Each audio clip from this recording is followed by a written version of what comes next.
बिस्मिल्लाहिर्रहमानिर्रहीम। अस्सलाम वालेकुम। Welcome to my YouTube channel. हमने स्टार्ट किया हुआ है पाकिस्तान अफेयर की सीरीज़ को। आज उसका लेक्चर नंबर 22 है। आज का जो टॉपिक है वो है 14 पॉइंट्स ऑफ कायद-ए-आज़म मोहम्मद अली जिन्नाह 1929। कायद-ए-आज़म मोहम्मद अली जिन्नाह के 14 नकात। फर्स्टली मूव करते हैं background of 14 point of Quaid-e-Azam Mohammad Ali Jinnah. Background in 1928 1928 में an all party conference were convened to solve the constitutional problem of India. 1928 में ऑल पार्टी कॉन्फ्रेंस बुलाई गई जिसमें किसको सॉल्व करना था, जो कॉन्स्टिट्यूशन प्रॉब्लम थी ना, कॉन्स्टिट्यूशन प्रॉब्लम ऑफ इंडिया थी, उसको सॉल्व करने के लिए एक कॉन्फ्रेंस बुलाई गई, ऑल पार्टी कॉन्फ्रेंस, जिसमें तमाम पार्टियों ने शिरकत की। A committee was set up under Pandit Lal Nehru. ये जो कॉन्फ्रेंस थी उसने एक कमेटी बनाई under the headship of Pandit Lal Nehru. That committee prepared a report which is known as Nehru report. ये जो कमेटी थी ना, इसने एक रिपोर्ट तश्कील की, इसने प्रिपेयर की रिपोर्ट जिसमें इसने कॉन्स्टिट्यूशन जो प्रॉब्लम थी उसको सॉल्व करके कॉन्स्टिट्यूशन पेश किया था, एक मुश्तरका दस्तूरी आयन पेश किया था, जिस रिपोर्ट को हम नेहरू रिपोर्ट भी कहते हैं। सेपरेट इलेक्टोरेट वर रिफ्यूज। इस रिपोर्ट में मुसलमानों की जो डिमांड थी सेपरेट इलेक्शन की, जो उन्होंने दिल्ली प्रपोजल में पेश की थी, सेपरेट इलेक्शन की डिमांड, उसको रिफ्यूज़ कर दिया गया था, रिजेक्ट कर दिया था। And the reservation of seat for the Muslim of Bengal and Punjab was it also rejected. और जो मुसलमानों के लिए रिजर्व सीट रखी गई थी पंजाब और बंगाल में, उसको भी उन्होंने रिजेक्ट कर दिया था। मीन्स मुसलमानों की डिमांड्स को रिजेक्ट कर दिया गया था। In this report not a single demand of the Muslim was upheld. अब इस रिपोर्ट में ना मुसलमानों की इवन मुसलमानों की एक भी डिमांड को फुलफ़िल नहीं किया गया, उनकी एक भी डिमांड को पूरा नहीं किया गया, ये जस्ट इंडियन डिमांड्स को फुलफ़िल किया गया था। इन रिएक्शन फिर इसके रिएक्शन में Mohammad Ali Jinnah, Quaid-e-Azam Mohammad Ali Jinnah draft his 14 point. उन्होंने क्या, इसके रिएक्शन में जब उन्होंने देखा कि मुसलमानों की कोई भी डिमांड फुलफ़िल नहीं की गई, तो इसके रिएक्शन में फिर कायद-ए-आज़म मोहम्मद अली जिन्नाह ने 1929 में अपने 14 निकात पेश किए, 14 पॉइंट्स पेश किए, विच become the core demand of Muslim community. जिसमें मुसलमानों की जो कोर डिमांड, जो मेन डिमांड थी ना, उसको डिस्क्राइब किया गया। नेक्स्ट मूव करते हैं 14 पॉइंट्स कब पेश किए गए, किसने पेश किए। इन मार्च 1929, मार्च 1929 में at the annual session of all India Muslim league arrange in Delhi under the leadership of Jinnah. Annual Muslim league का एनुअल सेशन था जो हुआ था दिल्ली में, किसकी प्रेसिडेंटशिप में, किसकी लीडरशिप में, मोहम्मद अली जिन्नाह, कायद-ए-आज़म मोहम्मद अली जिन्नाह। वहाँ पर ही डिक्लेयर हिज 14 पॉइंट, और उन्होंने वहाँ पर अपने 14 निकात पेश किए थे। The 14 point were propose by Quaid-e-Azam Mohammad Ali Jinnah. ये 14 पॉइंट थे, ये कायद-ए-आज़म मोहम्मद अली जिन्नाह ने प्रपोज किए थे। डेट्स वाई हम इसको 14 पॉइंट्स ऑफ कायद-ए-आज़म मोहम्मद अली जिन्नाह भी कहते हैं। The 14 point of Jinnah were propose as a constitutional reform. अब इनका मकसद क्या था, कॉन्स्टिट्यूशनल रिफॉर्म लेके आने, plan to safeguard the political right of Muslim in a self governing India.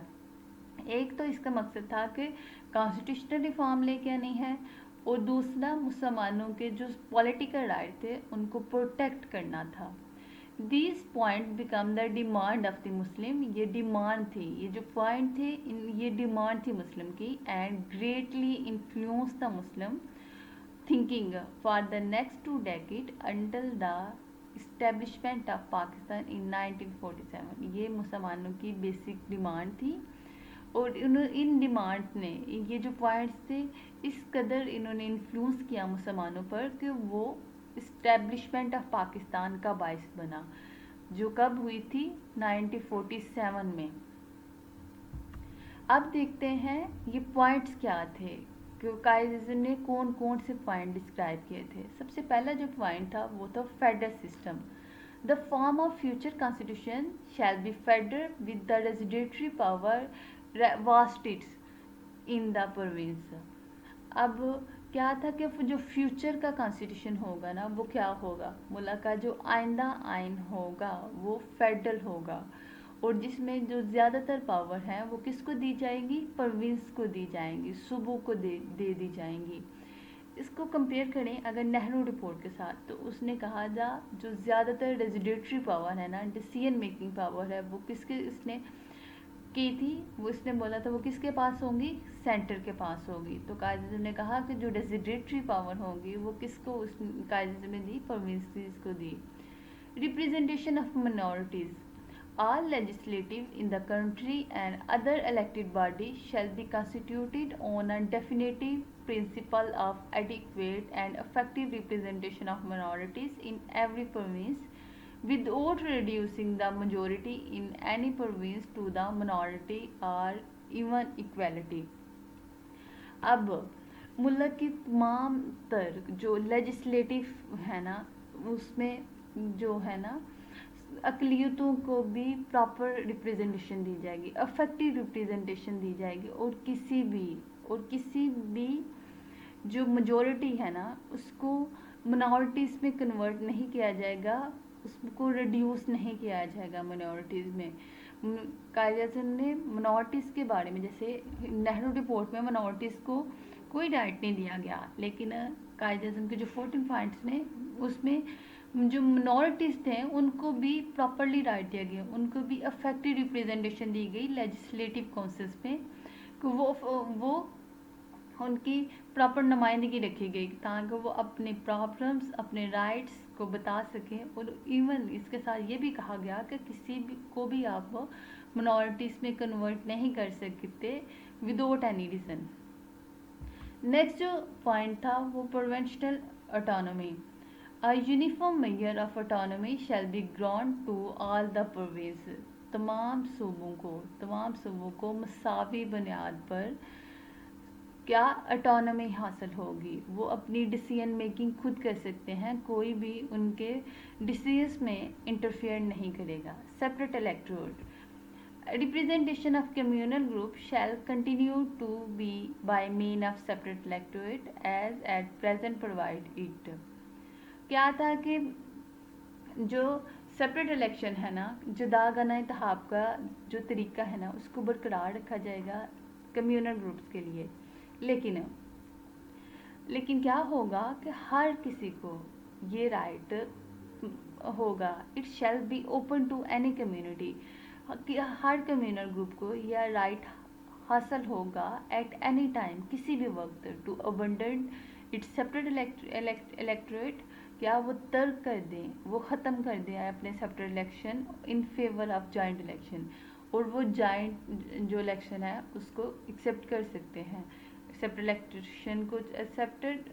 Election को छोड़ के वो किसके फेवर में जा सकते हैं, जॉइंट इलेक्शन की, उनको फ्री हैंड कर दिया गया, चाहे तो वो सेपरेट इलेक्शन कर लें, चाहे तो वो जॉइंट इलेक्शन कर लें, उनको फुल फ्री हैंड दे दिया गया।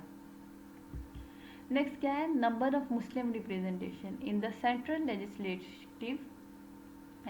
लेजिस्लेटिव।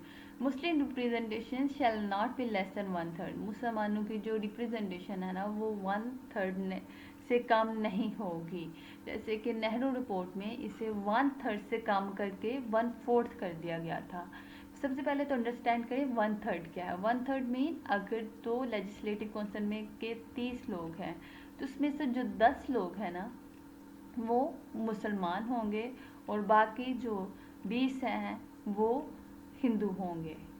ओके, 1/3 रिप्रेजेंटेशन होगी, इससे कम नहीं होगी मुसलमानों की representation. Muslim majority province, any territorial redistribution that might at any time be necessary shall not in any way. कहते हैं अगर तो आप सूबों की हदूद में किसी किस्म की चेंजिंग लेके आना चाहेंगे किसी भी वक्त, तो वो इस तरह की नहीं होनी चाहिए कि अफेक्ट करे Muslim majority in Punjab, Bengal and north west frontier province. किसी भी कोई भी ऐसी तब्दीली ना किया जाए, कोई भी ऐसी रीडिस्ट्रीब्यूशन ना की जाए जो मुस्लिम अक्सरियत वाले इलाकों को अफेक्ट करे। नेक्स्ट जो पॉइंट है, religious liberty, full religious liberty, liberty of belief, worship and observance. Association and education shall be granted to all the communication. For religious liberty होगी, वो अपनी इबादत, अपनी तबलीग, एसोसिएशंस में उन्हें हर किस्म की गारंटी दी जाएगी कि वो आज़ाद हैं, वो अपनी इबादत गाहों में फ्रीली मूव कर सकते हैं, अपने जो अकायद हैं उनको अदा कर सकते हैं, उनको फुल लिबर्टी दी जाएगी। 3/4 representation. 3/4 representation. No bill or resolution shall be passed in any legislative or any other elected body if 3/4 of the member of any community in that particular body oppose such a bill. कोई भी bill pass नहीं होगा अगर तो 3/4 जो member हैं वो कहते हैं कि ये बिल नहीं पास होना चाहिए, तो उस बिल को कंसिडर भी ना किया जाए। 3/4 मीन्स अगर 4 में से 3 लोग कहते हैं कि ये बिल नहीं पास होगा और एक कहता है ये बिल पास होना चाहिए, तो ऐसे बिल को कंसिडर भी नहीं किया जाएगा। कहाँ पर? लेजिस्लेटिव काउंसिल में ऐसे बिल को फुल इग्नोर कर दिया जाएगा, क्यों ना कि इसमें जो मेजोरिटी है वो क्या है, अपोज है इसके। थर्ड जो नेक्स्ट पॉइंट है वो है separation of Sindh. Sindh should be separate from Bombay, Sindh को बम्बे से सेपरेट कर दिया जाए। Introduction of reform in north west frontier province and Balochistan. Reform should be introduce in north west frontier province and Balochistan on the same footing as in other province. Same reforms introduce करवाई जाएँ बलूचिस्तान में और सरहद में जैसी बाकी सूबों में इंट्रोड्यूस करवाई गई हैं, सेम रिफॉर्म इंट्रोड्यूस करवाई जाए। Next, government services. Muslims should be given adequate share along with other Indian in the services of state. मुसलमानों को भी सेम शेयर दिया जाए सर्विसेज में, हुकूमत में, जैसे कि इंडियन को दिए जा रहे हैं, मुनासिब शेयर दिए जाए उनको। Protection of Muslim culture and language. The Constitution should embody adequate safeguard for the protection of Muslim culture, language, religious and civilization. आइन में इस तरह के मैयर्स रखे जाएं जो प्रोटेक्ट करें मुसलमानों के कल्चर को, मुसलमानों की लैंग्वेज को, रिलीजियस को एंड सिविलाइजेशन को। नेक्स्ट जो पॉइंट है 1/3 मुस्लिम मिनिस्ट्री। नो कैबिनेट और द सेंट्रल और प्रोविंशियल बी फॉर्म। कोई भी कैबिनेट और प्रोविंशियल जो है वो नहीं फॉर्म किया जाएगा, सेंटर का या फिर प्रोविंशियल का, without being a proportion of at least 1/3 Muslim ministry, जिसमें कम से कम मुसलमानों को 1/3 मिनिस्ट्री दी जाए हर कैबिनेट में, वो सेंट्रल का भी हो या फिर वो प्रोविंशियल हो। अगर तो उससे कम है तो वो वाला कैबिनेट फॉर्म नहीं किया जाएगा। Constitution. No change shall be made in the constitution of state except with the conference of state constituting the Indian federation. कोई भी चेंज नहीं लेके आ जाएगा। No change shall be made in the constitution. कोई भी कॉन्स्टिट्यूशन में change नहीं लेके आया जाएगा जब तक क्या होगा, फेडरेशन जो फेडरेशन है ना वो ना कहे। मीन्स जब तक सूबे कोई भी तरमीम नहीं की जाएगी जब तक फेडरेशन उसकी मंजूरी ना दे। अगर फेडरेशन मंजूरी नहीं देती, फेडरेशन में उस प्रोविंस और सेंटर शामिल होता है, अगर वो इसकी मंजूरी ना दें तो कोई भी चेंजिंग नहीं लेके आ जाएगी। अब पॉइंट जो थे वो डिस्कस कायदे ने प्रेजेंट कर दिए, उनको डिस्क्राइब कर दिया। अब उस पॉइंट्स पर कांग्रेस का क्या रिएक्शन आया, अब देखते हैं कांग्रेस का reaction. Congress party and Hindu strongly criticise, इन्होंने बहुत ज़्यादा क्रिटिसाइज़ किया कायदे-ए-आज़म को, पॉइंट्स को। इवन इन्होंने कायदे-ए-आज़म को पॉइंट्स को मुस्लिम पॉइंट्स भी कहा एंड रिजेक्ट चुनाव पॉइंट्स। उन्होंने क्या कर दिया, उसको क्रिटिसाइज़ किया और रिजेक्ट कर दिया कि हम नहीं मानेंगे। Jawaharlal Nehru regard them as ridiculous voting point of Jinnah. उन्होंने क्या कहा, ridiculous voting point of Jinnah, it's ultimately promote Jinnah to establish Pakistan. और अगर दूसरी तरफ देखें तो ये जो कायदे-ए-आज़म के पॉइंट थे ये बेस बने थे इस्टेब्लिशमेंट ऑफ पाकिस्तान, पाकिस्तान के क़याम में। सो ये थे कायदे-ए-आज़म के 14 नुकात। कायदे-ए-आज़म के जो 14 नुकात थे वो सिर्फ मुसलमानों के लिए ही नहीं थे, ये इसमें منورٹیز پر بھی بات کی گئی، اس میں آئین پر بھی بات کی گئی. اس میں یہ وہ پوائنٹ تھے جس میں میجورٹی کے ساتھ ساتھ منورٹیز کے بھی جو رائٹ تھے، جو پرابلم تھی، ان کو ڈسکس کیا گیا. بتایا گیا کہ وہ کس طرح سے ان کو ہم لوگ لے کے آ سکتے ہیں، ان کو ریپریزنٹ کر سکتے ہیں. سو یہ تھے قائد اعظم کے پوائنٹ، اور یہی جو پوائنٹ تھے وہ بیس بنے تھے پاکستان کے قیام کے لیے بھی. اس کے بعد مسلمانوں نے اسٹرگل شروع کر دی، اور آفٹر 1 ڈیکیڈ کیا ہوا، 2 decade, after 2 decade sorry, Pakistan کا قیام ہو گیا. سو یہ تھے قائد اعظم محمد علی جناح کے 14 پوائنٹس. ہوپفلی آپ کو سمجھ آئے ہوں گے. اگر آپ کو کسی قسم کی کوئی کیوری ہو تو آپ کمنٹ باکس میں پوچھ سکتے ہو. سو جاتے جاتے میرے اس چینل کو لائک، شیئر اینڈ سبسکرائب کرنا نہ بھولیے گا. اللہ حافظ، فی امان.